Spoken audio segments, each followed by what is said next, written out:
Good morning dear friends, आप सभी का हमारे चैनल सक्सेस विद वीएससी में बहुत बहुत स्वागत है। उम्मीद करता हूं आप सभी एकदम स्वस्थ होंगे और आपकी पढ़ाई बहुत बेहतर चल रही होगी।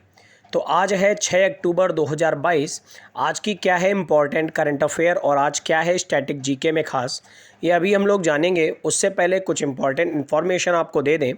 इम्पॉर्टेंट इन्फॉर्मेशन ये है कि आप जिस किसी को भी वीडियो से रिलेटेड कंटेंट का पीडीएफ चाहिए हो, वीडियो के डिस्क्रिप्शन में एक लिंक दिया गया है, उस पर जाकर के आप टेलीग्राम ग्रुप में जुड़ सकते हैं और वहाँ से पीडीएफ को ले सकते हैं। इसके अलावा आप सभी को प्यार देने के लिए, सपोर्ट देने के लिए हमारे इस चैनल को बहुत बहुत धन्यवाद। शुरू करेंगे आज की मोटिवेशन लाइन के साथ। तो आज की मोटिवेशन लाइन क्या है, तो बहुत ही प्यारी लाइन है। अगर तैयारी ही अधूरी होगी फिर जीत पूरी कैसे मिलेगी।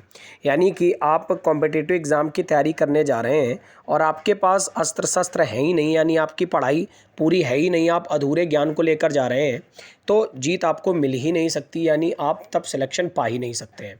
तो इसी संदेश के साथ शुरू करेंगे आज की क्लास को और आज की पहली न्यूज़ की तरफ बढ़ेंगे। आज की पहली न्यूज़ है विश्व शिक्षक दिवस, जो मनाया गया 5 अक्टूबर को।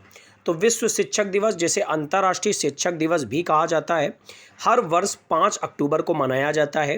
क्यों मनाया जाता है, तो शिक्षकों को छात्रों के प्रति उनके योगदान को चिन्हित करने, धन्यवाद देने और सम्मान करने का ये दिन होता है। किसके द्वारा शुरुआत हुई थी, तो याद रखिए इसकी शुरुआत यूनेस्को द्वारा 1994 में 5 अक्टूबर को विश्व शिक्षक दिवस के रूप में घोषित की गई थी। यूनेस्को क्या है, तो United Nations educational scientific cultural organisation. एक बार फिर से सुने, United Nations educational scientific cultural organisation. UNESCO का हेडक्वार्टर कहाँ है और इसके हेड कौन है, आप कमेंट कॉलम में ज़रूर बताएंगे। बात करें कि 2022 में विश्व शिक्षक दिवस की थीम क्या रही है, सबसे इम्पॉर्टेंट डे के अलावा थीम ही होती है, तो ये रही है the transformation of education begins with teachers. ठीक है, एक बार फिर से सुनिए, the transformation of education begins with teachers. अगर बात करें कि राष्ट्रीय शिक्षक दिवस यानी भारत में शिक्षक दिवस कब मनाया जाता है, तो ये होता है 5 सितंबर। याद रखिएगा दोनों डेट सेम है, 5 सितंबर को राष्ट्रीय शिक्षक दिवस और 5 अक्टूबर को विश्व शिक्षक दिवस मनाया जाता है। उम्मीद करता हूँ आपको ये पॉइंट अच्छे से क्लियर हो गया होगा। तो अब हम लोग बढ़ेंगे आज की दूसरी न्यूज़ की तरफ। दूसरी न्यूज़ है पूर्व जर्मन चांसलर एंजेला मर्केल से। एंजेला मर्केल जब भी आता है नाम, तो हमें याद आता है कि एंजेला मर्केल पहली ऐसी विश्व की महिला हैं जो लगातार कई वर्षों तक विश्व की सबसे ताकतवर महिलाओं की सूची में टॉप पर रही थी। तो अब न्यूज़ ये है कि पूर्व जर्मनी के जो चांसलर हैं एंजेला मर्केल, इन्होंने संयुक्त राष्ट्र का शरणार्थी पुरस्कार जीता है, जिसका नाम है नानसेन पुरस्कार। तो पूर्व जर्मन चांसलर एंजेला मर्केल को संयुक्त राष्ट्र शरणार्थी एजेंसी द्वारा नानसेन पुरस्कार दिया गया है। क्यों दिया गया है, तो 2015 और 16 में जर्मनी में 1.2 मिलियन से अधिक शरणार्थियों को शरण देने के लिए, उनका स्वागत करने के लिए इन्होंने बहुत सारे काम किए हैं, जिस कारण से इनको इस सम्मान से सम्मानित किया गया है। हर वर्ष दिया जाता है सम्मान। 1954 में इसकी शुरुआत करी गई थी, याद रखिए इस पॉइंट को। और बात करें अगर यूएनएचसीआर का मुख्यालय कहाँ है, तो ये जिनेवा में है। यूएनएचसीआर की बात क्यों कर रहे हैं, क्योंकि ये अवार्ड जो भी दिए जाते हैं इस तरीके से, जो समाज सेवा करते हैं, ये सारे अवार्ड यूएनएचसीआर के द्वारा ही दिए जाते हैं, यानी United Nations human right commission. कहाँ है इसका हेडक्वार्टर, आप कमेंट कॉलम में ज़रूर बताएंगे। मैं होमवर्क इसीलिए देता हूँ कि आप ज़्यादा से ज़्यादा चीज़ों को सर्च करेंगे तो आपकी नॉलेज और ज़्यादा इन्हेंस होगी। बढ़ते हैं हम लोग आज की अगली न्यूज़ की तरफ। अगली न्यूज़ है रेस्ट ऑफ इंडिया, यानी शेष भारत ने सौराष्ट्र को हराकर 2022 का ईरानी कप क्रिकेट टूर्नामेंट जीत लिया है। सबसे पहला पॉइंट तो यही याद रखना है कि ईरानी कप जो टूर्नामेंट है ये किस खेल से संबंधित है, तो क्रिकेट से संबंधित है। किसने जीता है, रेस्ट ऑफ इंडिया या फिर शेष भारत बोल दो, इसने जीता है सौराष्ट्र को हराकर। तो राजकोट में आयोजित हो रहा था ये गेम, जिसमें ईरानी कप का फाइनल खेला गया और रेस्ट ऑफ इंडिया ने सौराष्ट्र को हरा करके रिकॉर्ड 29वीं बार ईरानी कप का टूर्नामेंट जीता है। इस पॉइंट को आप याद रखिएगा कि शेष भारत की टीम ने यानी रेस्ट ऑफ इंडिया की टीम ने 29वीं बार ईरानी कप का खिताब जीता है। ठीक है, बात करें ईरानी कप की, तो ये भारत में एक टेस्ट मैच प्रारूप का क्रिकेट टूर्नामेंट है, आप इस पॉइंट को भी याद रखिएगा। पहला संस्करण इसका 1959-1960 में खेला गया था। उम्मीद करता हूँ आपको ये पॉइंट क्लियर हो गया होगा। अब जो टीम जीती है रेस्ट ऑफ इंडिया, आप कमेंट कॉलम में जरूर बताएंगे कि आखिर रेस्ट ऑफ इंडिया टीम के कैप्टन कौन है। ठीक है, हम लोग बढ़ते हैं अगली न्यूज़ की तरफ। अगली न्यूज़ है हमारी राष्ट्रपति महामहिम जी से। हमारे देश की नवनिर्वाचित राष्ट्रपति द्रौपदी मुर्मू जी ने महिला उद्यमियों के लिए स्टार्टअप प्लेटफॉर्म लॉन्च किया है जिसका नाम है हर स्टार्ट। तो राष्ट्रपति द्रौपदी मुर्मू जी ने अहमदाबाद में गुजरात विश्वविद्यालय द्वारा महिला उद्यमियों के लिए बनाया गया स्टार्टअप प्लेटफॉर्म हर स्टार्ट को लॉन्च किया है और ये एक पहल होगी, महिला उद्यमियों को विभिन्न प्राइवेट और सरकारी प्लेटफार्मों से जोड़ेगी। बात करें अगर राष्ट्रपति जी से, तो इन्होंने आदिवासियों के लिए 5 उच्च विद्यालय और शिक्षा विभाग की 5 ढांचा परियोजनाओं का भी उद्घाटन किया है और ये हमारी महामहिम जी का पहला गुजरात का दौरा है। गुजरात में इस समय किसकी सरकार है? तो भूपेंद्र पटेल जी की सरकार है। इसकी राजधानी क्या है? तो इसकी राजधानी आप कमेंट कॉलम में बताएंगे। बहुत ही सिंपल सा क्वेश्चन मैंने आपसे पूछा है। अब आप ये भी बताएंगे कि जो सरदार वल्लभ भाई पटेल की प्रतिमा है जिसका नाम स्टैचू ऑफ यूनिटी है, ये गुजरात के किस एक जगह पर स्थित है? आप कमेंट कॉलम में जरूर बताएंगे। ठीक है, अगली न्यूज़ की तरफ हम लोग बढ़ेंगे। अगली न्यूज़ है फैजाबाद कैंट। तो फैजाबाद कैंट का नाम बदल के कर दिया गया अयोध्या कैंट। जैसा कि आपको पता है कि अभी कुछ समय पहले ही उत्तर प्रदेश के फैजाबाद का नाम बदल के अयोध्या कर दिया गया था, तो अब फैजाबाद कैंट का नाम बदल करके भी अयोध्या कैंट कर दिया गया है। कहाँ पर है? तो उत्तर प्रदेश में है। और ये पॉइंट मैंने लिख भी रखा है कि 2018 में उत्तर प्रदेश के फैजाबाद ज़िले का नाम अयोध्या भी कर दिया गया था। और कैंट जो है ये सैन्य या पुलिस क्वार्टर होता है जिसका नाम बदल करके अब अयोध्या कैंट कर दिया गया है। बात करें अगर कैंट की, तो ये भी इंपॉर्टेंट पॉइंट है। भारत में वर्तमान में 62 अधिसूचित कैंट हैं जो 1,57,000 एकड़ क्षेत्र में फैले हुए हैं।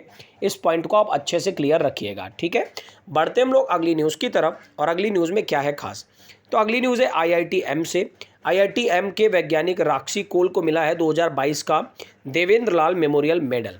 IITM का मतलब क्या है? तो पुणे में स्थित है भारतीय उष्णकटिबंधीय मौसम विज्ञान संस्थान। इसके वैज्ञानिक हैं जिनका नाम है राक्षी मैथ्यू कोल।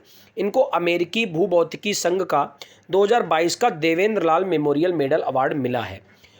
क्यों मिला है? तो इनको पृथ्वी और अंतरिक्ष विज्ञान में उत्कृष्ट शोध के लिए अवार्ड मिला है। याद रखिएगा आप लोग इस पॉइंट को। और इस पदक का नाम एक भूभौतिकीविद थे जिनका नाम तो प्रोफेसर देवेंद्र लाल, उन्हीं के नाम पर रखा गया है। तो पृथ्वी और अंतरिक्ष विज्ञान के क्षेत्र में काम के लिए सम्मानित किया गया है रॉक्सी कोल को। ये पॉइंट आप अच्छे से लर्न रखिएगा। ठीक है, अगली न्यूज़ की तरफ बढ़ेंगे। उससे पहले आप सभी को मैं बता दूं कि नोबेल पुरस्कार इस समय डेली दिए जा रहे हैं।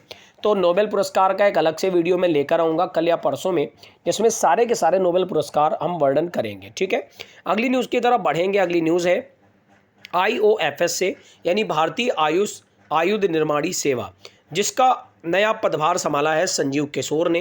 यानी संजीव किशोर को महानिदेशक बनाया गया है आयुध निर्माणी सेवा का। 1985 बैच के अधिकारी हैं संजीव किशोर, जिनको ये जगह दी गई है MK गर्ग की जगह पर। ये पॉइंट आप याद रखिएगा। और इस पद के पहले इन्होंने कोलकाता के आयुध निदेशालय का पद भी संभाला है। बहुत ही इंपॉर्टेंट पॉइंट है, इस पॉइंट को आप याद रखिएगा, क्योंकि अपॉइंटमेंट से रिलेटेड जो भी पॉइंट होता है वो एग्जाम के पॉइंट ऑफ व्यू से बहुत ज़्यादा जरूरी होता है। अगली न्यूज़ की तरफ हम लोग बढ़ेंगे। आज की अगली न्यूज़ क्या है खास? तो अगली न्यूज़ है शस्त्र रामानुजन पुरस्कार। शस्त्र रामानुजन पुरस्कार जो कि हर वर्ष दिया जाता है गणित के क्षेत्र में सबसे अच्छा योगदान देने वाले व्यक्ति को, और उस व्यक्ति की उम्र 32 वर्ष या उससे कम की होनी चाहिए। ऐसे व्यक्ति को यह सम्मान दिया जाता है। तो शस्त्र रामानुजन सम्मान जो है ये कैलिफोर्निया यूनिवर्सिटी USA में सहायक प्रोफेसर के पद पर है यून किंग टैंग को प्रदान किया गया है। एक बार फिर से देख लीजिए, कैलिफोर्निया यूनिवर्सिटी में USA में सहायक प्रोफेसर के पद पर है यून किंग टैग, इनको इस पुरस्कार से सम्मानित किया गया है। क्या मिलता है? तो इस पुरस्कार की स्थापना सन्मुख कला विज्ञान प्रौद्योगिकी अनुसंधान एकेडमी द्वारा 2005 में करी गई थी और इसके तहत $10,000 की नकद राशि दी जाती है।